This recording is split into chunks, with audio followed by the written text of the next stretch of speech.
call an election that the honourable member referred to. Let me point out to you that the Honourable Prime Minister has been pellucidly clear that an election will always be on the cards.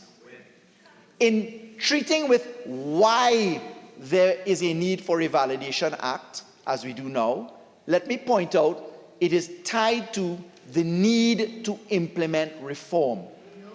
And Mr. Deputy Speaker, I say that because the fact is, the Honourable Member for Siparia, when I was authorized by the Cabinet on November 3rd, 2022, to inform of the advice that the government had received that we would be proclaiming the extension from 3 years to 4 years, and that the election would be deferred as a result of that, on November 3rd, I informed that we were dealing with local government reform. The immediate response coming from the member for Siparia was that that was not necessary. Call an election now. That's what the honourable member said. The honourable member said it was inappropriate for me to say that we needed to put the reforms in place before an election was called. But Mr. Deputy Speaker, I am therefore warned that the Privy Council has agreed with me.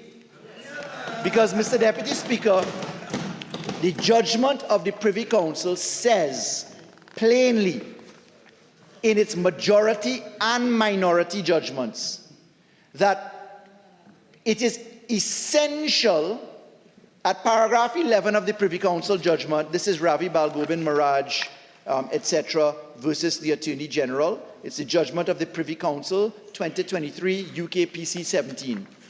The Privy Council said that it is imperative that any reforms that are operationalized, i.e. proclaimed, must expressly apply to incumbents.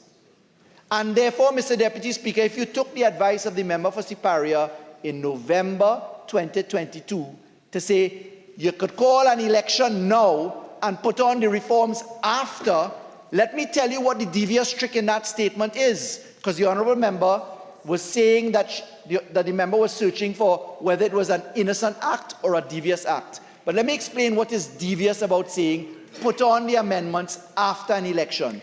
The Privy Council has now plainly said, Mr. Deputy Speaker, that if you are turning on an amendment after an election, that it will not apply to incumbent councillors. So if we had an election in December 2022 or up to March 2023 and the reforms were not proclaimed, the very Ravi Balgobin decision in the Privy Council would have said, sorry, your local government reform will come in 4 years later, not in the period March 2023 to March 2027.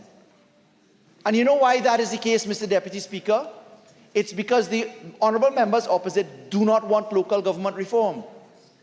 And this government is on record speaking to the fact that local government reform is critically necessary because, Mr. Deputy Speaker, we wish and we desire and we will ensure, as we must, that the reforms and the amendments to the Municipal Corporations Act happen and apply in the term of the council which is to be elected.